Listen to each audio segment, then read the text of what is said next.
Well, this is the special programming around the economic survey. FM has tabled the economic survey.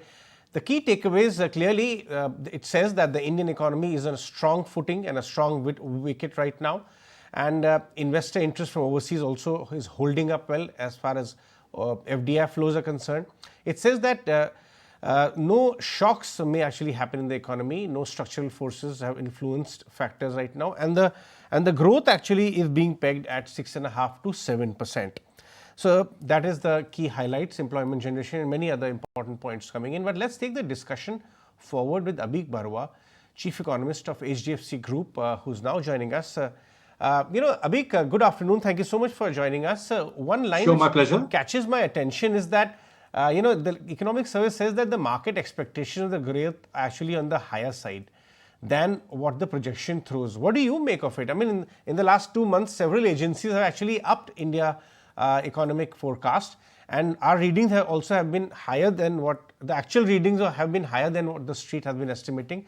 Then why this comment is occurring over here? I'm honestly a little surprised, but I think it is prudent for anyone who is planning ahead to provide a conservative estimate of things like growth or revenue collections, and that is, if you look at the budgets, that has underpinned most of the budgets of the previous government with the same sort of dispensation in place. So I think providing conservative estimates is sort of a hallmark of budget making and economic planning or strategizing of the BJP and now the NDA government. So I don't see it as that surprising, although I think a rider to this, which is I think mentioned in the economic survey, is that there are risks on both sides. I would think that the risks to the upside are a little more than the risks to the downside. Having said that, I mean, from what I can see from your ticker, there are a number of headwinds that they are talking about, possibly climate change leading to a crisis again going forward, geopolitical risks, etc. We must remember that this is a particularly difficult year, politically, especially with the U.S. elections coming up and the uncertainty around it. So, in a sense, I think it is one should be lauded for providing a conservative rather than a an aggressive estimate, and you can actually sort of perform better than your estimates, which also gives you a level of comfort as the year pans out. Very fair point. I mean, I'm not taking away the fact. In fact, prudence and conservatism has been the hallmark of this economic framework which we have right now. Also, I want to go about scratch that point of risks. Because this growth 6.5, 7 at a rising base is also coming in the backdrop of a lot of global challenges, and those things which are dragging us down. Despite of that, if we are forecasting this kind of a growth, perhaps it's a very good one. How potent do these risks look to you? Climate change, geopolitical issues, can it weigh us down? Look, I mean, in a number of ways, it has already begun to weigh us down. Just look at agriculture, for example. It's no longer, earlier we used to talk about whether the monsoons were normal or below normal or whatever. Now it's more about extreme weather events and that is sort of influencing Indian agriculture, Indian food production, and so forth. So if you have a climate-related shock, and this could happen in the next couple of months, which completely upends the agricultural growth momentum, then we have a problem. So I think these are legitimate risks. These are not sort of abstract risks that might play out at some point. Geopolitical tensions are intense, and it's all over the place. Of course, the Middle East, the problems around Gaza, which are now kind of spreading across the region to Yemen and so forth.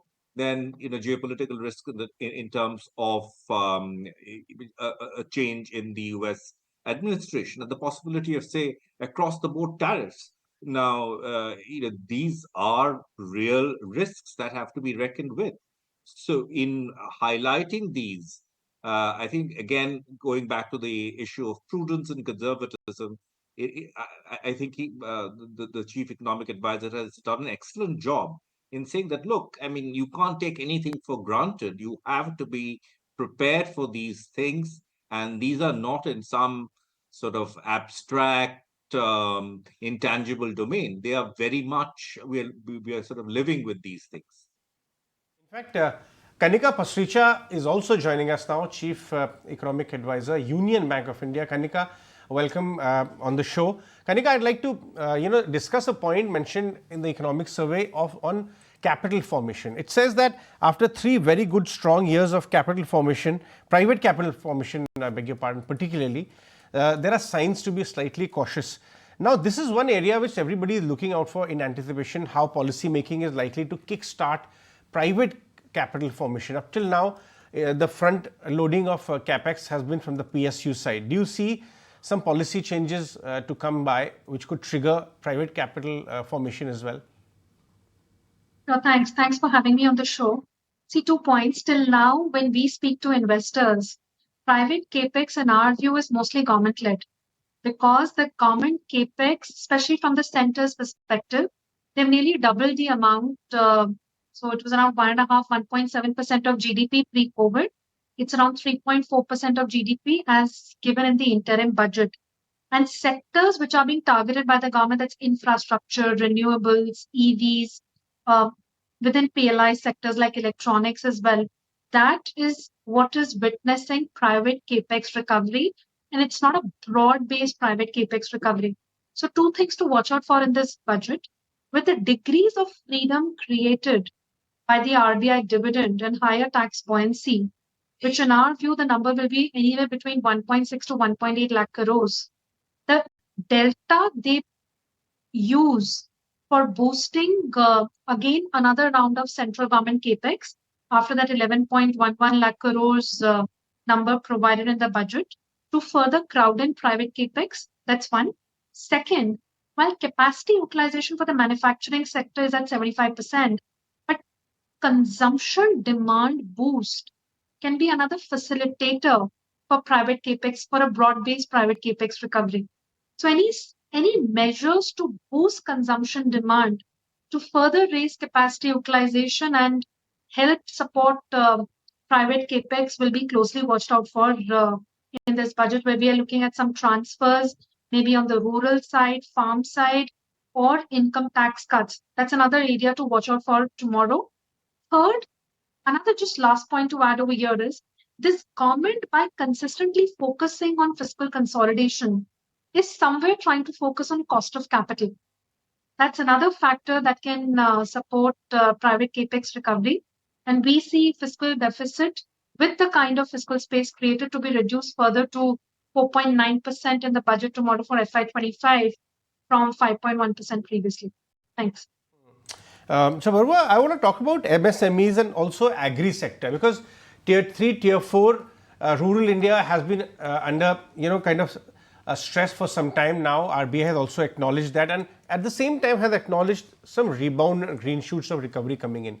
How can we, kind of provide more fertilizer to that recovery, if I may call it, especially the rural side? Look, as Kanika mentioned, I mean, the farm sector needs support of different kinds. It could be through larger income transfers to small farmers. It could be through more targeted spending on rural infrastructure. There are a whole bunch of options that are available to help both the farm sector and the broader rural economy, which actually includes a lot of MSMEs. Now, we'll have to sort of figure out. Let's be clear about what has happened with the MSMEs. With the guaranteed credit scheme and so forth, the ECLGS, I think the larger MSMEs have actually been less hurt by the pandemic, and their recovery has been quite sharp, and they're actually putting up some additional capacity. It's really the middle to smaller MSMEs that have had a problem, and that has possibly led to some compression in demand from their side, income generation and demand. So we need to do something about that. Again, the things that can be done in are very long. Some of them include financial transfers. Some of them include purely procedural changes. For instance, some of the MSMEs complain that the regulatory issues and the inspector raj that they face, including the criminal penalties for some deviations from regulations. These are very major barriers to their activity and growth. So in on both through actual sort of money allocated as well as through changes in rules and regulations, and I think this will get some attention in the budget, the further decriminalization of some of the transgressions from existing regulations. These could help, I think.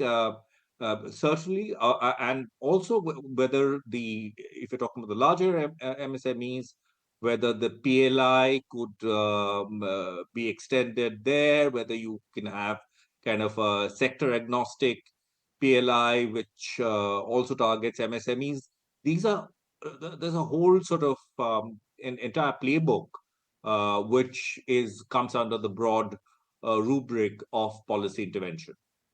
Since we are on the topic of MSME, there's a comment in this survey which talks about especially to do with job creation. Now, we all know that MSMEs actually are the biggest creators of jobs, especially where the lines are blurred between organized and unorganized. Especially the numbers are where, and it says that especially corporates which are having very high degree of profitability, it's in their self-interest. The economic service says that the responsibility of job creation actually lies. So jobs has been an area which requires attention. Do you expect the budget also to put spotlight there in some manner, and what could be those triggers by which job creation can be incentivized?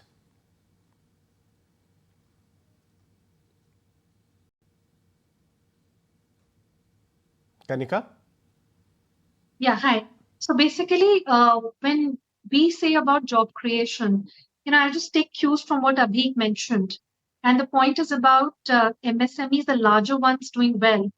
So first is, from a trend point of view, we think that vendors of large corporates that are still sitting on a cash stockpile, they are investing but still not taking credit for that. They're vendors of the MSMEs tagged to these large corporates are doing much better. While it's not a broad-based MSME recovery, and any further measures to support the smaller MSMEs, completely agree with Abhi's point, can be one facilitator for the sector and also for job creation, since they contribute to, I think, 25 to 30% of the jobs created in the manufacturing sector. That's one. Second, any further measures for labor-intensive sectors, especially textiles, gems and jewelry, the ones that are export dependent, but not performing well for the last 12 to 24 months. Maybe some extension on PLI or direct support measures for labor intensive sectors would be closely watched out for. Last but not the least, job creation, a part of the job creation is not happening because of the skill gap as well.